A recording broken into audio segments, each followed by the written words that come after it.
एक समय की बात है, एक घना जंगल था जिसे जादुई जंगल कहा जाता था। उस जंगल में अनेक तरह के पेड़ पौधे, रंग बिरंगे फूल और तरह तरह के जानवर रहते थे। लेकिन उस जंगल की खास बात थी वहाँ की जादुई परी, जिसका नाम रानी था। रानी के पास अद्भुत जादुई शक्तियाँ थी और वह हमेशा जंगल के जानवरों और पेड़ पौधों की रक्षा करती थी। एक दिन जंगल में छोटी सी गिलहरी, जिसका नाम चुटकी था, अपने दोस्तों के साथ खेल रही थी। खेलते खेलते उसने एक अजीब सी चमकती हुई चीज देखी। वह पास जाकर देखी तो उसे एक जादुई पत्थर मिला। पत्थर की चमक ने चुटकी को बहुत आकर्षित किया। उसने उस पत्थर को उठाया और उसे अपने दोस्तों को दिखाने ले गई। गिलहरी के दोस्तों में बंदर, खरगोश और हिरण भी थे। जब उन्होंने जादुई पत्थर को देखा तो सभी को बहुत आश्चर्य हुआ, लेकिन किसी को पता नहीं था कि उस पत्थर में अद्भुत शक्तियां हैं जो पूरे जंगल को खुशहाल बना सकती हैं या संकट में भी डाल सकती हैं। रानी परी ने दूर से ये सब देख लिया और तुरंत वहां आ पहुंची। उसने चुटकी और उसके दोस्तों को समझाया कि ये पत्थर बहुत शक्तिशाली है और इसे बहुत ही सावधानी से संभालना चाहिए।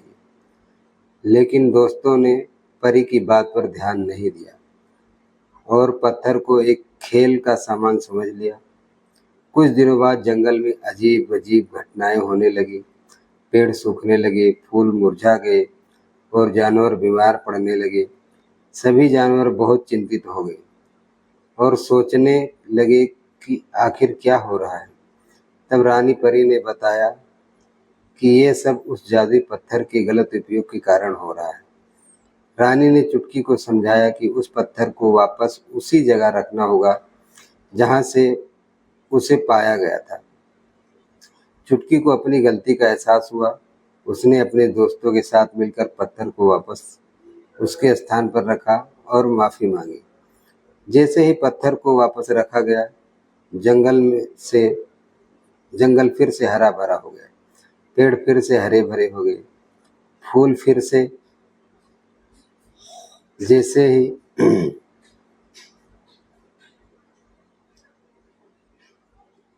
खिल उठे और सभी जानवर स्वस्थ हो गए। सभी जानवरों ने चुटकी और उसके दोस्तों को माफ कर दिया और उन्हें समझाया कि किसी भी जादुई चीज का सही उपयोग करना कितना महत्वपूर्ण है।